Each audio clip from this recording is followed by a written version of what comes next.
Every week they give more to missions than, and they're working people, more to missions than this whole denomination averages per year. If you mean business, and I think even that $9 a week is not a very large investment, really. Where's your money? Where do you have the biggest bank account? What do you look forward to most? What you have here or what's ahead of you? If you had to settle between the two, which would you rather have? Your earthly possessions or your heavenly possessions? And then the principle is given to us again, as we pointed out, that Jesus puts the punchline at the end. He who is faithful in a very little is faithful also in much. He who is dishonest in very little is dishonest in much. If you won't pay tithe on $10,000, why should God give you $100,000? But if you're faithful with your tithe on $10,000, He might give you $20,000 or $50,000 or $100,000. It's the way you treat the money you have now that counts. There's a little, in closing, there's a little poem that I learned years and years ago. And it reads in this simple little way like this. It's not what you do with a million, if millions should e'er be your lot. But friend, what are you doing at present with that $1.25 you've got? Who was clothed in purple and fine linen, and who feasted sumptuously every day. And at his gate lay a poor man named Lazarus, full of sores, who desired to be fed with what fell from the rich man's table. Moreover, the dogs came and licked his sores. The poor man died and was carried by the angels to Abraham's bosom. Now, the indication that the man was clothed in purple is based upon the fact that this was very expensive cloth. We live in a day of coal tar dyes in which we can have almost any color we want, even in very cheap garments, and sometimes our brightest garments are the gaudiest, cheapest ones. But in ancient times, this was not so. You started out with white, which was made by bleaching either cotton or wool, or you had black, which came from sheep or goats that had black hair, or you had grays, which were intermediate colors of black and white. In order to get purple, they had a little mollusk. That'd be like an animal related to the clam or to the oyster, about the size of your thumbnail. And the city of Tyre, particularly engaged in this business, they'd take this small mollusk, and it had a little sac in it with 2 or 3 drops of very, very deep purple color.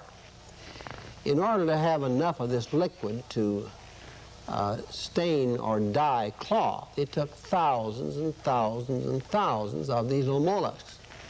There were 2 ways of doing it. One was expensive but better, in which the mollusk was pried apart and this little sac was removed. You got 2 or 3 drops of this very pure dye.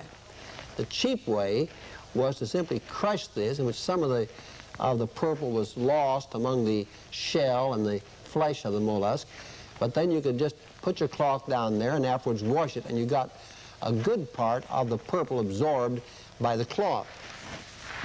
But only rich people could afford the cloth made by this expensive method. So the man was rich enough that he could afford purple. You'll remember that elsewhere in the New Testament, that when Paul went to the city of Philippi, that there was a woman there by the name of Lydia from over on the area we would call today Turkey, and that she dealt in purple. That is, she handled this expensive cloth, which only the rich wore.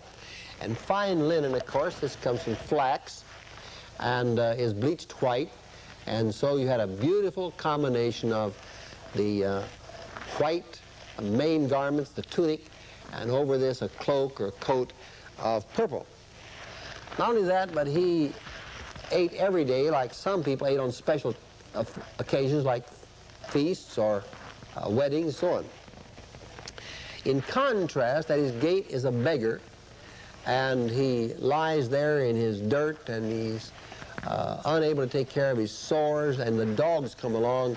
He gets a little relief because the dogs lick his sores, and he just wishes that somebody would bring him the food that's being thrown away from the banquet table. And the fact of the matter is that both these men died. And this is what's going to happen to all of us, of course. It is appointed unto man was to die. This is the forbidden subject in America. We don't talk about death. We try to perpetuate youth. We use all kinds of hair colorings and dyes and facelifts and everything else to conceal, toupees and whatnot, to conceal the fact that old age is coming on. But it is. And death is at the end of it. And it's not a question, friend. Let me share a favorite complaint of mine. And that's these billboards who say, give $1 and save a life. Nobody can save a life. All you can do is prolong a life. Nobody can save it. No man can save his own or anybody else's life. It is appointed unto man who wants to die, and we should get this firmly in our minds. Now, both these men died, but destiny is not the same for both. One man woke up after death in Abraham's bosom.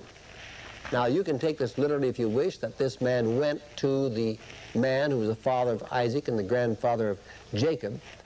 Or you can take this as the Jews did, that this is an alternate name for paradise. But Abraham speaks here, and so we will treat this as though it were literal, and he went to Abraham's bosom. And the rich man also was conscious after death. Death is not the end. He is conscious. He is in torment, in flames. He asks Father Abraham to send Lazarus to cool his tongue, just for a bit, just for a bit. And Abraham said it's impossible that death, that a man's destiny is determined.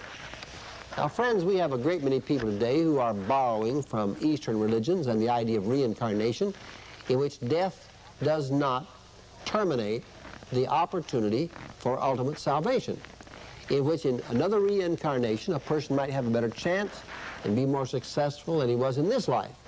Not so as far as the Bible is concerned. As far as the Bible is concerned, there is no reincarnation. As the tree falleth, so shall it lie. As a man is spiritually at the time of his death, he shall be for eternity. And the poor man is in Abraham's bosom, the rich man is in hell. When he is told that he cannot receive any help, he said, well then, at least send Lazarus back to warn my brethren. Read verse 27 down through verse 28. And he said, then I beg you, Father, to send him to my father's house, for I have 5 brothers, so that he may warn them, lest they also come into this place of torment. But Abraham said, they have Moses and the prophets, let them hear them. And he said, no, Father Abraham, but if someone goes to them from the dead, they will repent. And he said to him, if they do not hear Moses and the prophets, neither will they be convinced if someone should rise from the dead. Now, this is very strong language, and I would like to take the privilege and the opportunity at this time to give a personal testimony. I cannot give all the details, time does not permit. Beginning with my sophomore year in college in central Kansas, I became the pastor of a rural church some 15 miles south of Hutchinson. I doubt if anyone from that area will ever hear these words, but if they do, they will know of what community I speak. And while I was there, I had a series of 3 funerals, the last of my 4 years as pastor. Out of these 3 funerals, I came to recognize my own spiritual bankruptcy, that I didn't have the answers. I had been preaching a liberal gospel. I'd been preaching you should not get drunk, that you should not beat your wife, you ought to pay your bills, you ought to love the Russians, and so on. But I said nothing about heaven or hell, nor salvation, nor eternity.